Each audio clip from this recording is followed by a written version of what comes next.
찬미 예수님, 한 주일 동안 잘 지내셨나요? 네. 저는 계속 여름 내내 어떻게든 약풍이라도 에어컨을 켜놓고 살다가 잘 때도, 근데 저번 주쯤부터 드디어 잘 때 에어컨을 끄기 시작했습니다. 창문을 열어놓으면 그래도 좀 살만하더라고요. 근데 이놈의 비는 왜 이렇게 자꾸 오는지, 비가 좀 안 와야, 해가 좀 오래 좀 비쳐야 추석에 먹을 과일들이 잘 여물 텐데 말이지요. 그래서 하느님께서 좀 이제 비 말고, 비는 저기 많이 메말랐던 강릉 쪽으로 좀 몰아주시고, 저희한테는, 농부들에게는 해를 좀 주셨으면 좋겠다라는 생각이 좀 들었습니다. 오늘 저희가 보게 될 것은 크게 세 가지입니다. 일단은 부자와 라자로의 이야기를 전반적으로 훑어보면서 부자가 잘못한 것이 무엇이고 라자로가 잘한 것이 무엇인가에 대한 이야기를 살펴볼 것이고요. 그것들을 통해서 우리가 신앙생활하면서 구원받는 데에 가장 중요한 것, 우리가 중점을 두고 지켜나가야 할 것이 무엇인가에 대한 이야기를 해보게 될 겁니다. 오늘은 연중제 26주일이고 우리는 오늘 너는 살아있는 동안에 좋은 것들을 받았고 라자로는 나쁜 것들을 받았음을 기억하여라 라는 말씀을 중심으로 살펴보도록 하겠습니다. 요즘 천주교 신자들은 죄가 없습니다. 이 한 문장만 딱 들으면 어떤 생각이 나시나요? 역시 그래도 우리 천주교 신자들이 목사 같지도 않은 개신교 사이비 그런 사람들보다, 그리고 뭐 점집 드나들고 하는 사람들보다 그래도 좀 뭐가 나아도 낫구만 이라는 생각이 드셨다면 잘못 판단하셨습니다. 좀 뼈아픈 이야기를 들으려고 이런 화두를 던져봤습니다. 그러면 왜 천주교 신자들은 죄가 없을까요? 우성씨, 당황하지 말고 왜 죄가 없다고 이야기했을까요?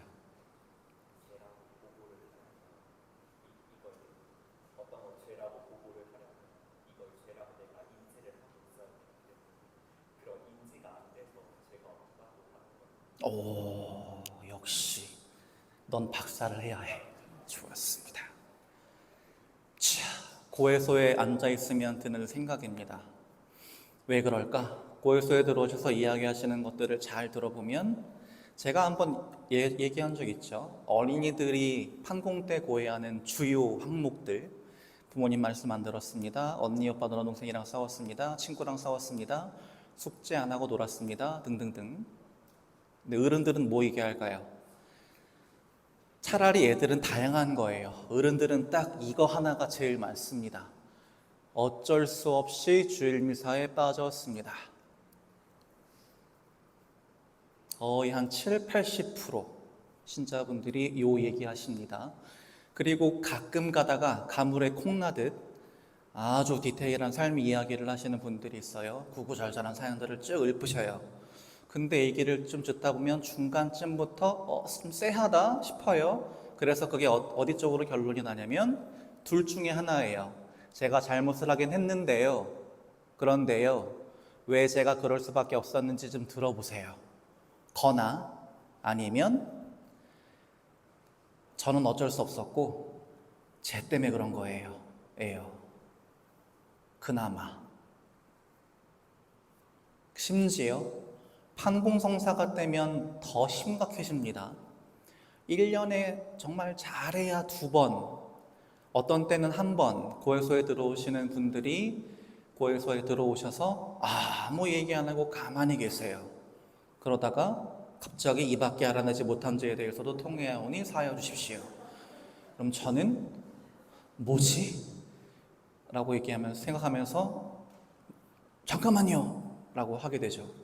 그 얘기는 죄를 고백하신 다음에 더 할 게 없을 때 하시는 거예요 라고 여쭤보면 뭐라고 하시냐면, 저는 죄가 없는데요, 십계명을 고의로 어긴 적도 없고 남들에게 특별하게 크게 피해 끼친 적도 없는데요, 저 이 정도면 저 나름 잘 살고 있다고 생각하는데요 라고 하십니다. 그러면 정말 마음이 답답해요. 그래서 제가 도달한 결론이 천주교 신자들은 죄가 없다입니다. 뭐가 문제일까요? 진짜 이분들이 죄를 안 지어서 너무 올바르고 너무 깨끗하고 성실하게 살아서 죄가 없으신 걸까요? 당연히 아니겠지요. 그럼 뭐가 문제일까요? 큰 잘못만 안 저지르면 됐지 뭐 내가 뭐 그렇게 잘못했어? 라고 생각하는 안일함이 문제고요. 그리고 뭘 그렇게 대단한 걸 내가 해야 되나? 적당히 그냥 신자생활 하면서 주일에 미사나 좀 나오면서 가끔 기회 될 때 그냥 뭐 어려운데 기분나 좀 하면서 그럼 되지 뭐 라고 생각하는 개인주의 때문에, 그런 것들 때문에 무엇을 모르고 사느냐? 아까 우리 권 박사진님이 말씀하셨던 것처럼 내가 지금 죄를 짓고 있는 이 죄가 무엇인지에 대한 인지 자체가 없어서 내가 정말 죄를 짓고 살고 있구나라고 하는 것들을 모르면서 의식 없이 성찰 없이 그냥 좋은 게 좋은 거려니 하고 살고 있는 건 아닌가라는 생각으로 우리 모습을 좀 돌아보게 되는 상황이 아닌가 싶습니다. 그리고 마침 오늘 복음이 그런 우리에게 예수님께서 던지시는 메시지입니다. 부자와 라자로의 이야기를 통해서 우리 스스로의 마음을 돌아보기를 바라십니다. 큰 죄만 안 지으면 되잖아. 나 혼자 잘 살면 됐지 뭐 라는 우리의 생각을 바로잡으시려는 것이지요. 오늘 복음은 분명한 전제로 시작합니다. 예수님께서 누구에게? 바리사이들에게 말씀하셨다라는 이야기로 시작합니다. 그리고 이 말씀이 굉장히 중요합니다. 예수님이 누구를 청자로 생각하면서 하시는 말씀인가에 따라 그 말씀을 들어야 될 대상이 한정되는 한편, 당신이 하시는 말씀이 구체적으로 어떤 의미인지가 조금씩 달라지기 때문입니다. 그렇다면 왜 콕 집어 바리사이들에게 말씀하셨을까? 바리사이들은 어떤 사람인가를 돌아봐야 하는데, 바리사이라고 일컬어지는 사람들은, 일단 바리사이라고 하는 말은 히브리어로 분리된 자들이라는 뜻입니다. 분리된 자들이라는 건 철저하게 다른 사람과 나를 분리하려고 하는 거예요. 어떻게 함으로써? 나는 율법을 철저히 지킴으로써, 그리고 죄인들, 나만큼 율법을 못 지키는 저 죄인들하고는 나를 철저히 분리함으로써 무엇을 지키려고? 나의 영적인 순수성과 깨끗함을 지키려고 하는 경향이 있습니다. 그들은 마음속에 무슨 생각을 품고 있느냐? 내가 이렇게 나를 잘 지켜서 저 죄인들의 부정함에 물들지 않고 영적인 순수함을 잘 지키면 난 구원받을 수 있어 라고 생각합니다. 중요한 거예요. 나만 구원받으면 돼요. 남들이 어찌되건 상관없이 나만 잘 살아서 구원받으면 된다라고 하는 철저한 개인주의적 성향을 띤 사람들이 바로 이 바리사이라고 하는 사람들입니다. 그런데 남 얘기 같지가 않으시지요? 요즘 신앙생활하는 분들 모습 떠올려 보면 옛날에는 이게 개신교 신자들 얘기였거든요. 나만 잘 살아서 구원받으면 되지 뭐 라는 사고방식에 물들어 있는 게, 근데 요즘은 이제 천주교 신자들에게도 더 이상 남 얘기 아닌 것 같습니다. 굉장히 개인주의화되어 있고 남들을 신경 쓰지 않고 나만 생각하는 마음이 심해졌는데, 그래서 바리사이들에게 말씀하셨다라고 하는 말은 결국 우리들 한 사람 한 사람에게 콕 집어 말씀하셨다라는 뜻과 같을 겁니다. 어떤 이야기를 들려주시느냐? 어떤 부자가 있었는데 그는 자주 새 옷과 고운 아마포 옷을 입고 날마다 즐겁고 호화롭게 살았다라는 이야기로 시작합니다. 그리고 여기에서 이 부자라고 하는 사람이 얼마나 엄청난 부를 누리고 있는가가 드러납니다. 지금이야 뭐 옷이 발에 채일 정도로 많지만, 형형색색의 아름다운 옷들이 널려 있지만 저 시대만 하더라도 염색 기술이 발달하지 않았을 때입니다. 특히 어떤 색깔 옷을 만들기가 제일 어렵냐면 자주색, 보라색 계열을 염색하기가 가장 힘들다고 그래요. 그래서 그런 옷을 입고 있는 사람은 뭐다? 바로 그만큼 내가 엄청난 부와 권력을 갖고 있는 사람이다. 그래서 비슷한 시대의 중국 황제들만 보라색 옷을 입을 수 있었죠. 그만큼 이 부자는 대단한 부를 누리고 살던 사람이었습니다.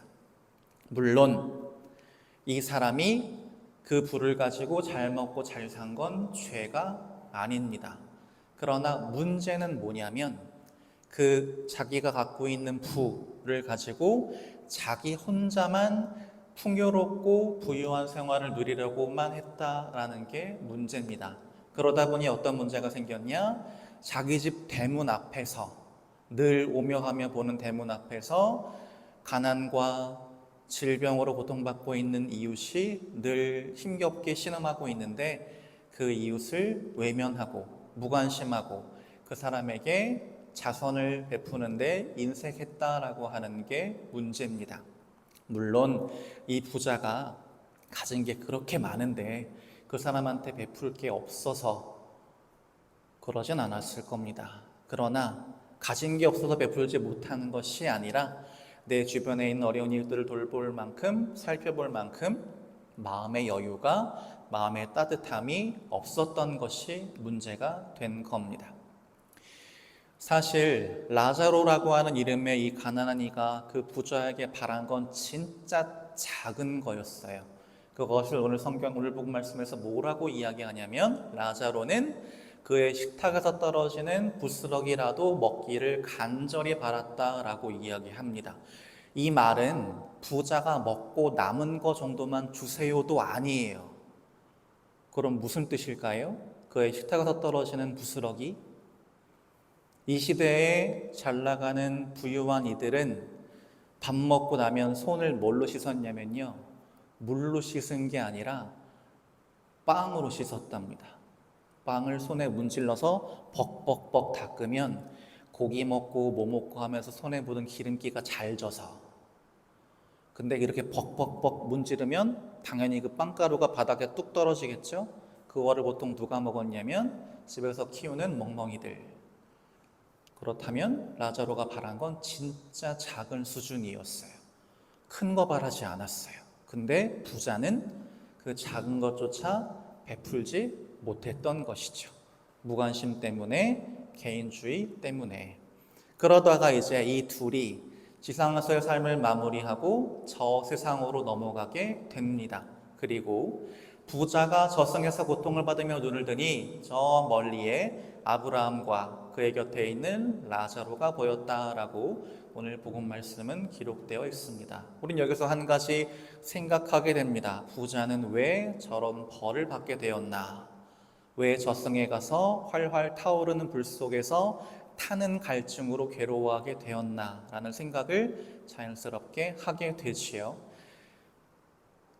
그러자 아브라함 할아버지가 뭐라고 이야기를 하냐면, 얘야, 너는 살아있는 동안에 좋은 것들을 받았고 라자로는 나쁜 것들을 받았음을 기억하여라. 그래서 그는 이제 여기에서 위로를 받고 너는 고초를 겪는 것이다 라고 이야기합니다. 근데 이 말씀은 정말 잘 새겨 들으셔야 합니다. 왜? 저 말씀을 그냥 고지곳대로만 들으면 어떻게 이해되세요?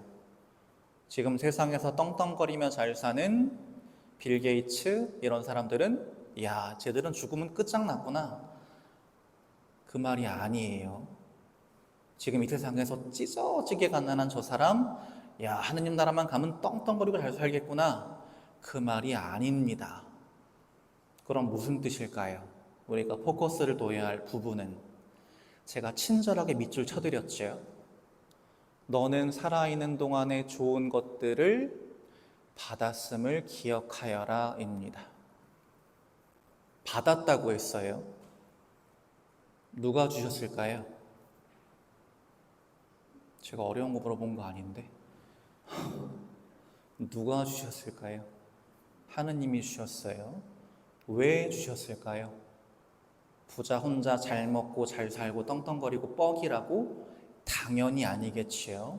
주변에 있는 어려운 이웃들에게 베풀고 나누고 사랑으로 돌보라고 주셨습니다. 그런데 부자는 너무나 중요한 그 사실을 망각한 채 살았던 겁니다. 자기가 하느님으로부터 얼마나 좋은 것들을 받았는지, 그리고 그거에 대한 감사하는 마음으로 자기가 가진 재물을 하느님의 뜻을 이루기 위해서 잘 써야 한다는 것을 망각한 채 자기 자신을 위해서만 살았던 것이죠.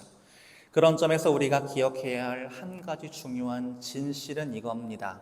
우리는 보통 부자들을 부러워하죠. 야, 나도 저렇게 큰 대궐 같은 집에서 떵떵거리고 살면서 막 한 끼에 막 100만 원 넘는 밥도 먹어보고 하면 좋겠다라고 부러워만 하시지만 우리는 한 가지 사실을 분명히 기억해야 합니다.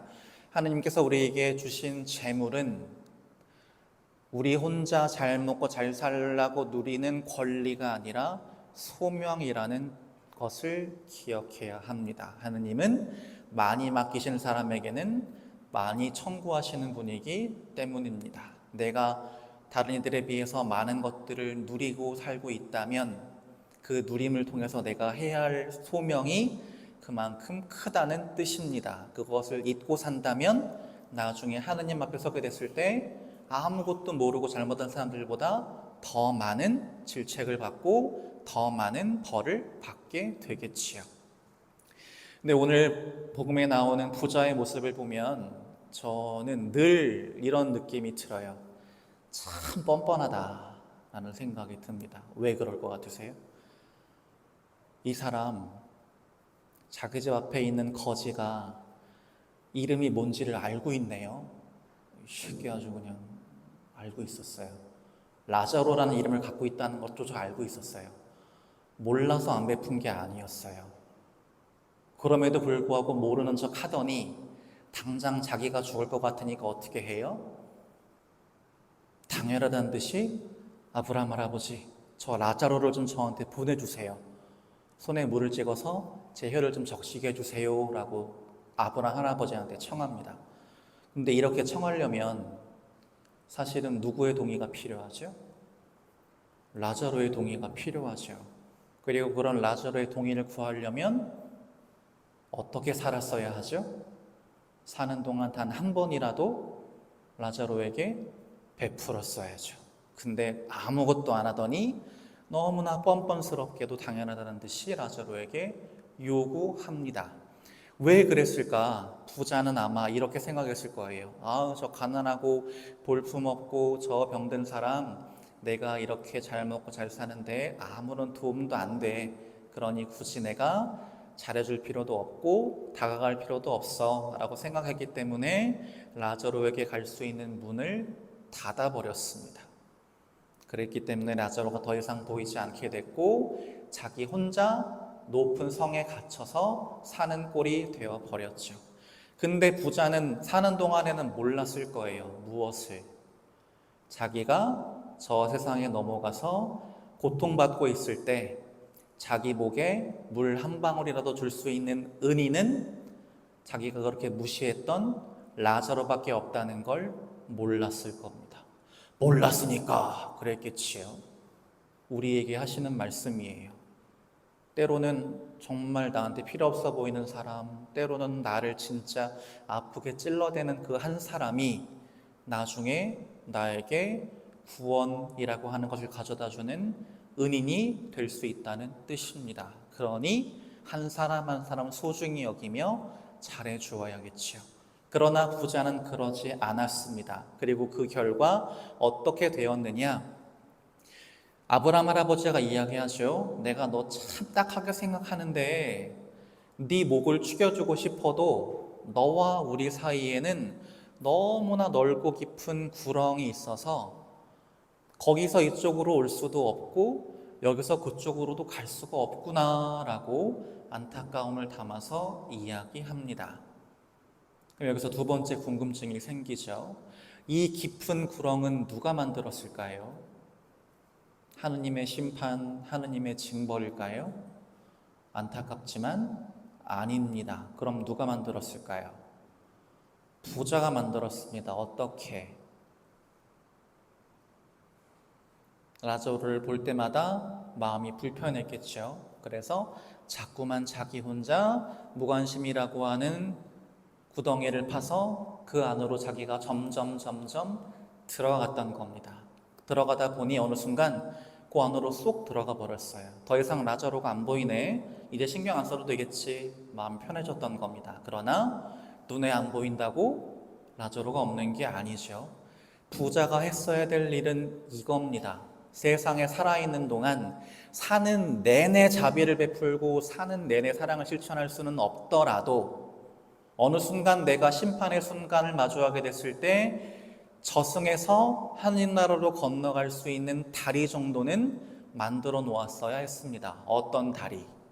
관심이라고 하는 다리, 공감이라고 하는 다리, 나눔이라고 하는 다리, 자비라고 하는 다리를 놓았어야만 했습니다. 그랬다면 절망하면서 땅을 치고 후회만 하면서 울고 있지는 않았을 겁니다. 그 다리를 통해서 아마 하느님 나라로 건너갈 수 있었겠죠. 아니, 어쩌면 깊은 구렁 자체가 생기지 않았을지도 모릅니다. 부자도 라자로처럼 아브라함 곁에서 평화와 안식을 누리고 있었겠지요. 그래서 부자가 사는 동안 무관심과 개인주의와 이기심으로 굳게 달아걷었던 자기 집 대문은 무엇이 되었느냐? 굶주림에 신음하던 라자로가 나 좀 도와주세요, 나 좀 봐주세요 하고 다가가지 못하게 만드는 거대한 철벽이 되었습니다. 그런데 그 거대했던 철벽이 저 세상에서는 어떻게 되었느냐? 라자로가 부자를 안타깝게 여기고 도와주고 싶어도 라자로가 부자에게 다가가지 못하게 가로막는 거대한 구렁이 되었습니다. 이것이 우리가 오늘 복음에 나오는 이야기에서 마음에 뼈저리게 새겨야 할 핵심적인 메시지입니다. 지금 신경 끄고 살면, 지금 내가 눈 감으면 잠깐 편하실 수는 있어요. 근데 나중에 이 세상에서의 삶을 마무리하고 하느님 앞에 서시면 뭐라고 하시겠습니까?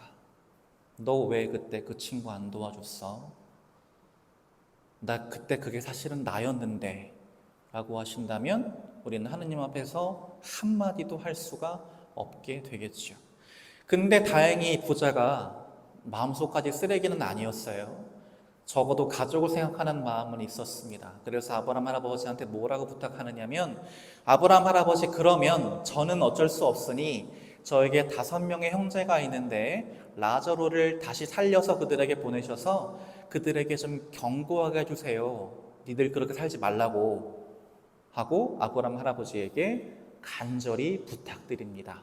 가족을 생각하는 마음으로. 그랬더니만 아브라함 할아버지가 뭐라고 하셨나요? 뭐라고 하셨냐면, 너희 그 사람들이 모세와 예언자들의 말을 듣지 않으면 죽은 이들 가운데서 누가 다시 살아나도 안 믿을 거야 라고 이야기하십니다. 이 말은 무슨 뜻이냐? 모세는 분명히 이야기했어요. 신명기 법전에서 어려운 이웃들을 도와주는 게, 그들에게 자비와 나눔을 실천하는 게, 그래서 그들의 삶을 살려주는 게 너희가 당연히 해야 할 의무야 라고 신명기 법전에 명확하게 기록해 놨습니다. 다시 말하면 이 부자는 몰라서 그런 게 아니에요.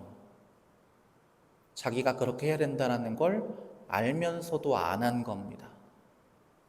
그럼 자기 형제들도 마찬가지겠죠. 라자로가 되살아나서 그들에게 가면 갑자기 그들 마음에 어떤 믿음이 생길까요? 그러지 않을 거예요. 깜짝 놀랄 수는 있을지 몰라도 그것 때문에 자기 삶을 바꾸려고 들지 않을 겁니다. 그래서 그게 나랑 무슨 상관인데? 라고 할 거예요. 그런 마음가짐으로 산다면 우리도 부자처럼, 그리고 결국은 부자와 같은 결말을 맞게 될 그의 형제들처럼 될 수 있습니다. 예수님이 너희를 위해서 희생하셨어. 너희를 너무나 사랑하셔. 그리고 너희가 당신처럼 그 사랑을 나누기를 바라셔.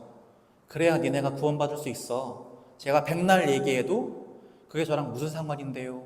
하고 계시면 어쩔 수가 없는 상황이 벌어지겠죠. 그래서 우리는 오늘 복음의 메시지를 분명하게 기억해야 합니다. 우리는 내가 어떻게 해야 구원받을 수 있는지, 내가 어떻게 하는 나라에 갈 수 있는지 이 자리에 앉아 계시는 분들 다 알고 계세요. 몰라서 못 지키시는 거 아니에요. 그래서 나중에 하나님 앞에 섰을 때 그것으로 인해서 더 뼈저린 질책의 말씀을 들으시게 될 겁니다. 그래서 우리가 기억해야 할 것은 그렇게 되지 않으려면 우리가 회개라는 것을 해야 하는데, 우리 삶의 회개라고 하는 큰 변화를 일으키는 건 누가 죽었다가 살아나는 놀라운 기적이 아니라 평상시에 내가 하느님 말씀을 잘 듣고 따르려는 우리의 일상 모습, 우리의 기본적인 마음가짐이 중요하다는 뜻입니다. 그리고 그 마음가짐을 잘못 가져서 내가 머리로 알고 있는 구원의 진리를 살면서 실천하지 않으면 나중에 이 부자처럼 저승에 가서야 뒤늦게 땅을 치고 후회하게 될 거라는 겁니다. 그래서 우리가 그렇게 되고 싶지 않다면 기회가 있을 때마다 어려운 이웃을 만나서 그들이 나의 도움의 손길을 필요로 할 때마다 기꺼이 내가 할 수 있는 만큼 도와야겠지요. 얼마를 나누느냐, 무엇을 나누느냐는 중요하지 않아요. 정말 이런 것도 괜찮나? 그런 사소한 거라도, 정말 보잘것없는 거라도 하느님은 우리의 그런 나누고자 하는 마음을, 사랑을 베풀고자 하는 마음을 어여삐 보시기 때문입니다. 그래서 오늘 복음 말씀을 묵상하고 이 이야기를 들으시는 분들은 제발 이렇게 안 사셨으면 좋겠어요. 나중에 땅을 치고 후회하지 않으시려면 당장 무관심이라고 하는 구덩이를 파서 그 안에 빠지지 않고 이렇게 나의 도움을 간절히 바라고 있는 이웃 형제를 따뜻하게 맞아주고 도움의 손길을 베푸는 우리가 되면 좋겠습니다. 그래야 우리가 그렇게 실천한 사랑과 자비를 통해서 나중에 하느님 나라로 행복하게 기쁘게 건너갈 수 있을 겁니다.